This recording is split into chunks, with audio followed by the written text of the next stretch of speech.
Pessoal, muito bom estar com vocês mais uma vez. Espero que vocês estejam aproveitando os vídeos que estão sendo produzidos com muito carinho pela equipe do projeto. Meu nome é Marcelo, sou professor de Química do Departamento de Química do Cefet-MG e vou trazer hoje duas questões para revisar o tema forças intermoleculares. A questão 93 do PPL de 2019 e a questão 106 do Enem de 2018, as duas da prova amarela, certo? Vamos para a revisão. É muito importante a gente compreender os conceitos relacionados às forças intermoleculares para tratar dos temas tipo solubilidade e temperaturas de mudança de estado. Todos eles envolvem ou a formação ou a redução ou rompimento de forças interativas. Considerando que nesses processos todos os fenômenos são classificados como físicos e não químicos. Podemos classificar as forças intermoleculares com três designações: dipolo induzido, dipolo-dipolo e ligação de hidrogênio.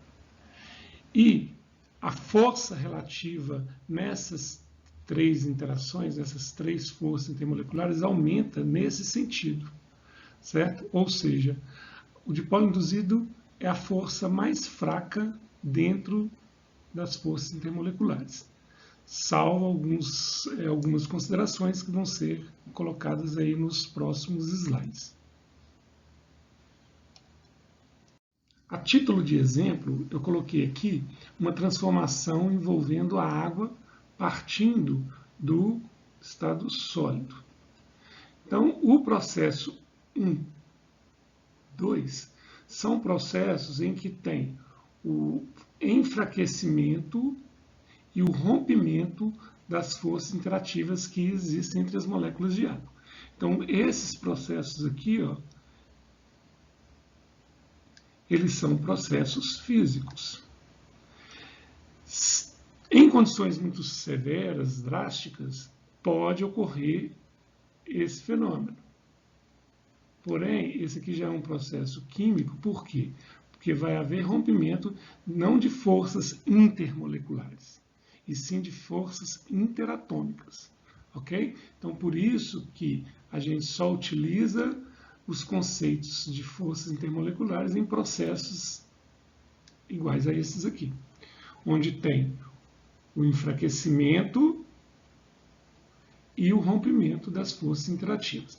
Então, aqui acontece aqueles processos, de fusão e ebulição, sublimação, ou seja, são processos físicos que podem ser explicados por meio de conceitos de forças intermoleculares.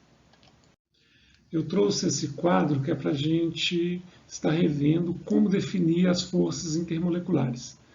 A parte azul nós vamos estudar na revisão. Nós vamos atentar para essa parte aqui, circulada de vermelho. Então, primeiramente, as interações podem surgir entre íons e moléculas. Existem íons envolvidos? Se não, quer dizer que nós temos apenas moléculas. Se existem, aí vamos cair aqui desse lado, que, como eu disse, nós vamos rever depois.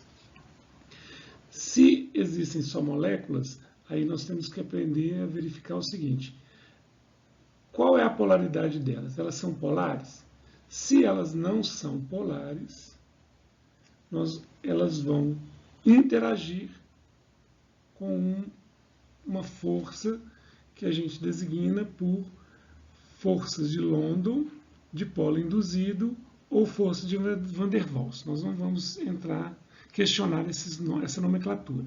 Dipolo induzido, ok? Nós vamos utilizar esse termo. Se elas são polares, então o que nós vamos ter? Aí a gente já começa a ter que verificar se os átomos de hidrogênio, se tem átomos de hidrogênio ligado a um desses aqui, ao FON, que são átomos muito eletronegativos. E eles acentuam a polaridade da molécula. Se tem átomos de hidrogênio ligados a FON, quer dizer que as moléculas vão interagir por meio das ligações de hidrogênio. Se não tem, elas vão interagir por meio das interações do tipo dipolo-dipolo. Ok? Como eu disse, esse outro lado nós vamos aprender, nós vamos estudar na revisão. Vamos ler a questão número 106. Em um laboratório de química foram encontrados 5 frascos não rotulados, contendo propanona, água, tolueno, tetracloreto de carbono e etanol. Para identificar os líquidos presentes nos frascos, foram feitos testes de solubilidade e inflamabilidade. Foram obtidos os seguintes resultados. Então, estão aqui os resultados obtidos. Com base nesses resultados, pode-se concluir que a água está contida no frasco. Bom, aqui entra teste de solubilidade, então nós temos que saber sobre as forças intermoleculares. E inflamabilidade, nós temos que trabalhar com o processo de oxidação. Certinho? Bom, existem mecanismos de resolver essa questão, que ela é uma questão tranquila. Mas nós vamos pensar considerando os conceitos que a gente tem. Ele fala que no frasco 1, 3, 5 contém líquidos miscíveis. Miscíveis é que misturam entre si. No frasco 2 e 4 contém líquidos miscíveis entre si. Observem que aqui essas 3 substâncias, elas têm polaridades iguais. E essas 2 substâncias têm polaridades iguais. Vamos colocar aqui, ó, A, B, C, D e E. Aqui é a propanona. A água, o tolueno, o tetracloreto de carbono e o etanol. Observem que a propanona, se a gente for colocar a questão de polaridade, a propanona é polar. A água, polar. O tolueno, apolar. O tetracloreto de carbono, apolar. E o etanol, polar. Observe que aqui, por que é apolar? Porque essa estrutura é tetraédrica e os átomos são iguais. É como se fosse CH4, ok? Então, observe que nós já temos 3 substâncias que são polares. Então, provavelmente, aqui nós vamos ter substâncias polares. E 2 substâncias são apolares. Ok? E ele fala que nos frascos 3 e 4 contém líquidos não inflamáveis. Olha, aqui vem de conhecimentos, né, que a gente tem que adquirir no dia a dia. A água não é inflamável. Ela pode ser obtida a partir da combustão do hidrogênio. Então, ela não é inflamável. Ok? Então, a água ela vai ser ou a substância 3 ou a substância 4. A água é polar. Então, nós vamos ter a água aqui. Então, a água é a substância 3. Essa figura mostra uma estrutura da proteína, né, simplificada de uma proteína, e onde tem, aqui no texto, cita um fragmento e as interações intermoleculares que existem, né, que podem ocorrer numa proteína. Então, essas interações podem ser fracas e fortes, e elas que determinam a forma tridimensional da proteína. Ok? Agora observem aqui. Nós temos essa interação, vamos começar com a número 1. A número 1 é a interação entre um grupo de hidrocarbonetos. Essa estrutura aqui é apolar, certo? Na número 2, nós temos dois enxofres ligados entre si. Na número 3, nós temos, olha aqui, o NH tem dois íons formando aqui, ó, interagindo um com o outro, certo? E na número 4, nós temos um H interagindo com o O e ligado a um O. Então, o que a gente pode afirmar com base nisso aí? Nós podemos afirmar que, vamos ver as interações, interações hidrofóbicas. Fóbicas vem de fobia, hidro, água.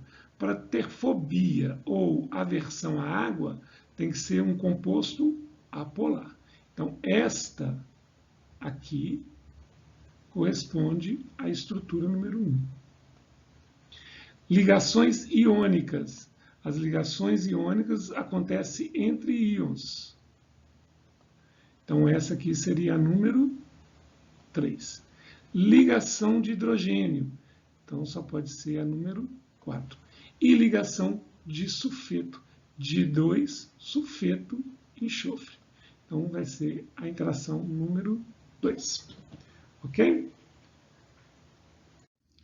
Questão número 93. Nanopartículas de sílica recobertas com antibióticos foram desenvolvidas com sucesso como material bactericida, pois são eficazes contra bactérias sensíveis e resistentes, sem citotoxicidade significativa às células de mamíferos. As nanopartículas livres de antibiótico também foram capazes de matar as bactérias E. coli, sensíveis e resistentes a antibiótico. Os autores sugerem que a interação entre os grupos hidroxil da superfície das nanopartículas e os lipopolissacarídeos da parede celular da bactéria desestabilizaria a sua estrutura. A interação entre a superfície da nanopartícula e o lipossacarídeo ocorre por uma ligação. Observem que aqui nós temos o grupo hidroxil, aqui está mostrando a interação, esse filamento aqui corresponde ao lipopolissacarídeo, aqui nós temos os fosfolipídios, né? Nós temos a cabeça polar dele, e aqui tem os peptídeos. E aqui do lado, eu coloquei a estrutura do lipopolissacarídeo. Agora vamos pensar um pouquinho. Observando a estrutura do lipopolissacarídeo, dá para observar que ela tem a parte extremamente polar e tem uma parte apolar. Certo? E essa parte polar é muito mais significativa. Certo? A interação entre a superfície da nanopartícula para ligar ao grupo hidroxil só pode ser a parte polar. Ok? E ligando ao grupo polar, tem que ser com a parte polar. Então, nós temos duas opções. Ou interações do tipo de polo, ou interações do tipo ligação de hidrogênio. Só que aqui fala o seguinte, a interação entre a superfície da nanopartícula ocorre por uma ligação. Essa ligação não é a ligação interatômica, porque está falando da interação. Ok? Então, agora observem. Ou ela vai ser hidrofóbica, ou ela vai ser de hidrogênio, ou ela vai ser de disulfeto, metálica ou iônica. Ok? Vamos pensar aqui um pouquinho. Essas duas são interações do tipo ligação química.